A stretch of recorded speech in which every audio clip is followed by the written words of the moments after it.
Selamat pagi, berjumpa kembali dengan saya. Pada kesempatan kali ini, saya akan menjelaskan tentang hakikat sastra dan karya sastra. Sastra secara etimologi diambil dari bahasa-bahasa Barat Eropa seperti literature dari bahasa Inggris, literatur dalam bahasa Prancis, literatur dalam Jerman, dan literatur dalam bahasa Belanda. Semua berasal dari kata literatura atau bahasa Latin yang sebenarnya tercipta dari terjemahan kata gramatika yaitu bahasa Yunani. Literatura ya dan gramatika masing-masing berdasarkan kata litera dan gremma yang berarti huruf tulisan atau letter. Dalam bahasa Prancis dikenal adanya istilah belles letters untuk menyebut sastra yang bernilai estetik. Istilah belles letters disebut juga digunakan dalam bahasa Inggris sebagai kata serapan. Sedangkan dalam bahasa Belanda terdapat istilah belletrie untuk merujuk kata belles dan letters. Dijelaskan juga sastra dalam bahasa Indonesia berasal dari bahasa Sanskerta yang merupakan gabungan dari kata sas, berarti mengarahkan, mengajarkan, dan memberi petunjuk. Kata sastra mendapat akhirantra yang biasanya digunakan untuk menunjukkan alat atau sarana. Sehingga sastra berarti alat untuk mengajar, buku petunjuk atau pengajaran. Sebuah kata lain yang juga diambil dari bahasa Sanskerta adalah kata pustaka yang secara luas berarti buku.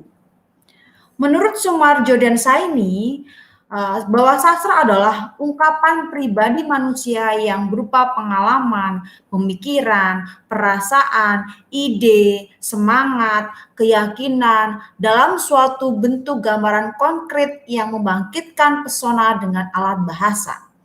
Sehingga sastra memiliki unsur-unsur berupa pikiran, pengalaman, ide, perasaan, semangat, kepercayaan atau keyakinan, ekspresi atau ungkapan, bentuk dan bahasa.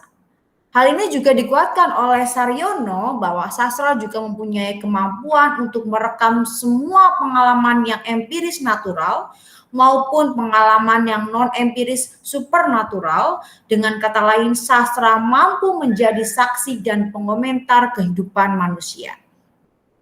Menurut Saryono, sastra bukan sekedar artefak atau barang mati, tetapi sastra merupakan sosok yang hidup. Sebagai sosok yang hidup, sastra berkembang dengan dinamis menyertai sosok-sosok lainnya, seperti politik, ekonomi, kesenian, dan kebudayaan.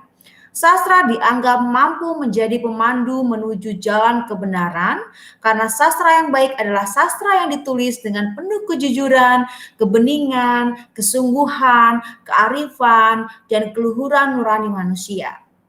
Sastra yang baik tersebut mampu mengingatkan, menyadar, dan mengembalikan manusia ke jalan yang semestinya, yaitu jalan kebenaran yang dalam menunaikan tugas-tugas kehidupannya. Sastra dapat dipandang sebagai suatu gejala sosial menurut Luxemburg. Hal ini dikarenakan sastra ditulis dalam kurun waktu yang langsung berkaitan dengan norma-norma dan adat istiadat zaman itu. Dan pengarang sastra merupakan bagian suatu masyarakat atau menempatkan dirinya sebagai anggota dari masyarakat tersebut. Dunia kesastraan juga mengenal karya sastra yang berdasarkan cerita atau realita. Karya sastra yang demikian menurut Abrams disebut sebagai fiksi historis. Jika penulisnya berdasarkan fakta sejarah, fiksi biografis, maka berdasarkan biografis, dan fiksi sains, jika penulisannya berdasarkan ilmu pengetahuan. Ya, jadi jika fiksi itu berdasarkan fakta biografis, maka disebut sebagai fiksi biografis. Sedangkan berdasarkan pada ilmu pengetahuan, maka disebut fiksi sains. Ketiga jenis ini disebut fiksi non-fiksi. Ya, menurut pandangan Sugihastuti, karya sastra merupakan media yang digunakan oleh pengarang untuk menyampaikan gagasan-gagasan dan pengalamannya. Sebagai media, peran karya sastra sebagai media untuk menghubungkan pikiran pengarang untuk disampaikan kepada pembaca. Selain itu, karya sastra juga dapat merefleksikan pandangan pengarang terhadap berbagai masalah yang diamati di lingkungannya.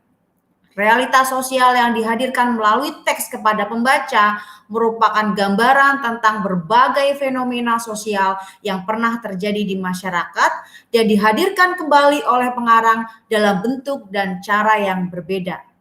Selain itu, karya sastra dapat menghibur, menambah pengetahuan, dan memperkaya wawasan pembaca dengan cara yang unik, yaitu dengan cara menuliskan kembali dalam bentuk naratif sehingga pesan yang disampaikan kepada pembaca tanpa terkesan mengguruinya. Itulah karya sastra. Terima kasih. Sedikit penjelasan dari saya mengenai hakikat sastra dan karya sastra.